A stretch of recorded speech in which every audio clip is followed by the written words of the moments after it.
D'abord, il faut rappeler avec force ce que l'on appelle le triangle de souveraineté d'un État. Oui. Être souverain pour tout le monde, ça veut dire c'est vous le dernier décideur. Ceux qui utilisent le franc des colonies françaises d'Afrique, en abrégé le franc CFA, ils ne sont pas souverains parce que le souverain, c'est la France qui a inventé pour ses propres intérêts le franc des colonies françaises d'Afrique. Peu importe, même si on l'habille pour l'appeler le franc de la communauté financière ou bien le franc de la coopération en Afrique centrale, tout ça, ça veut dire qu'ils ont affaire à des nègres qui ne savent pas réfléchir. On peut les tourner en bourrique et puis ça marche. Encore une fois, d'une nation née un État, le but de cet État, c'est de protéger cette nation.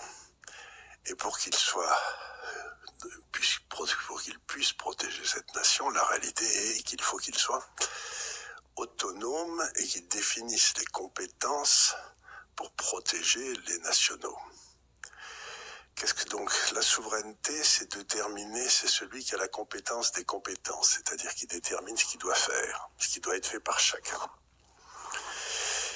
Et ça ne peut être que l'État, et souvent le chef de l'État qui représente la souveraineté.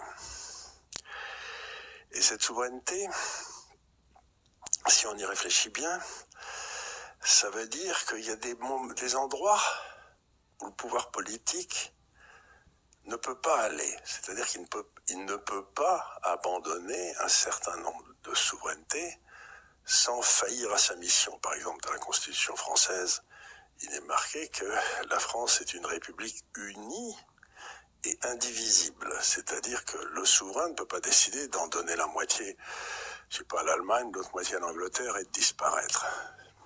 Donc la souveraineté, c'est quelque chose qui est indivisible. Vous ne pouvez pas abandonner une souveraineté.